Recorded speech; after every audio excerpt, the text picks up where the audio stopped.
Ve'ha shibat yamim ki mei nidat dota titema. Hashem spoke to Moses, saying, speak to the children of Israel, saying, when a woman conceives and gives birth to a male, she shall be contaminated for a 7-day period, as during the days of her separation shall be contaminated. The week, the Parashat Tazria is telling us about the concept of Tumah v'Tahara, purity and impurity. Says Rashi, an amazing concept.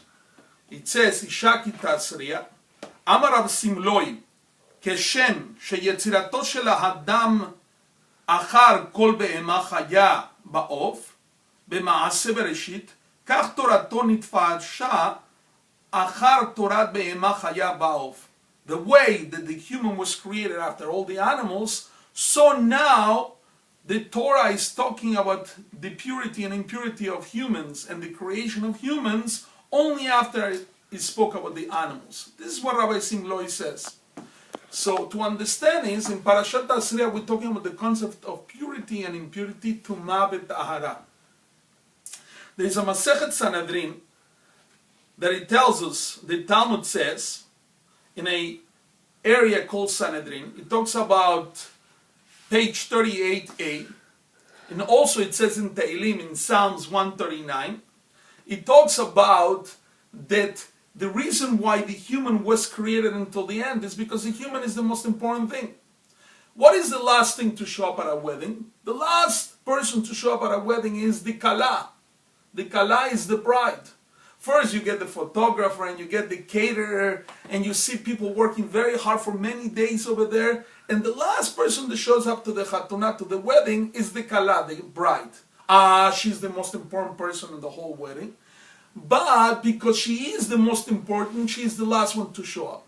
So is the same when HaKadosh Baruch Hu, when the Master of the Universe created the world, first he created all the animals and only then he created the humans. To show you that the Kedusha, the purity of the human, is so much greater. The Gemara in Masechet Sanhedrin talks about a man named Rabbi Shimon bar Chalafta. Rabbi Shimon bar Chalafta was a very holy man. One day he was traveling and he saw there was a huge amount of lions and they were getting really close to him. And he was walking, he was not afraid. And at that moment the lions started roaring, they were very hungry and they wanted to eat Rabbi Shimon bar Chalafta.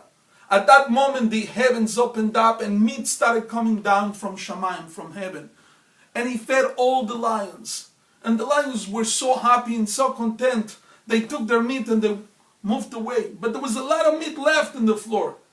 So Rabbi Shimon bar Chalafta grabbed some of the meat that was left in the floor and took it to the Bet Midrash. And he asked in the house of the study, he asked the following question. He says, Rabbi Isai, my friends, rabbis, is this meat kasher or not? And everybody started arguing. Is it kosher? Is it not kosher? Was it slaughter? Was it done by a human? And then they decided that it must be kasher. Because the Master of the universe and the heaven would not send something to the world that was not kasher. My friends, I don't understand what's going on. Why does Rabbi Shimon bar Chalafta walk into the house of study and talk about if the meat is kasher or not? Who cares? He should be saying, look what happened to me. There was a tremendous miracle. I was walking by. And this was all these lions, and these lions wanted to eat me. And God and heaven made a miracle for me, and meat started falling down from heaven. And I was spared. And that is a miracle, that is a nes. But instead of Rabbi Shimon bar Chalafta telling them what happened, he just says to them, he says, meat fell from heaven. And you know what? Is this kasher or not? Who cares if it's kasher or not? He should be telling them that a miracle happened to him. So the answer is, that to Rabbi Shimon bar Chalafta, this was something that was common.